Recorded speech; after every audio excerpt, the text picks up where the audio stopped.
As so often happens in connection with these mine disasters, there's examination this morning of this mine's safety record.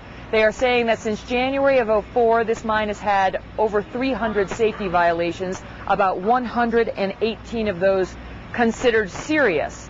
They say that is actually about average for these mines. Your take on whether that is a problematic mine? I don't think that is problematic. Mining is dangerous, and we have very stringent rules, and we enforce those rules with regular inspections. And no miner really wants to be responsible for a violation. So there's a constant attempt to upgrade and do things more safely. Just by example, for instance, we mine about 1.1 billion tons of coal in America. The Chinese mine about 1.4 billion tons. They have 5,000 deaths a year that they report, and maybe more that they don't report, and we have about 5 on average.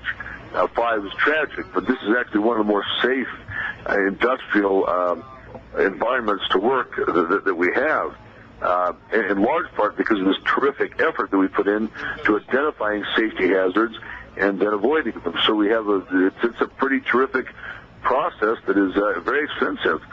And that said, Congressman, let me ask you this. Have you been in touch with authorities here on the scene?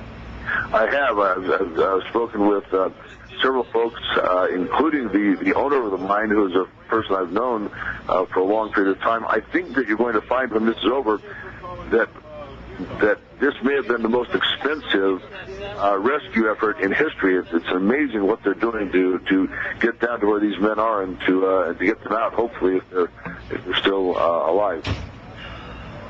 And what was your sense in speaking to them about the optimism level at this hour? Well, we don't know whether it was an earthquake yet or whether it was the roof fall that caused the earthquake.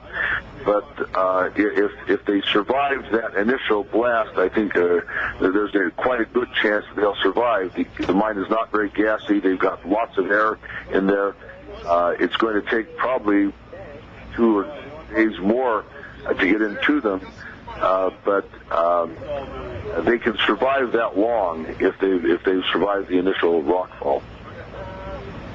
So there's some optimism. I hope that's true. Congressman Cannon, thank you so much.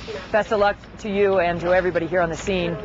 Folks, we are now roughly 15 minutes to the news conference that is expected here. We hope to learn what exactly is happening with respect to these rescue efforts. And then later we will show you what emergency teams are doing on the surface and how those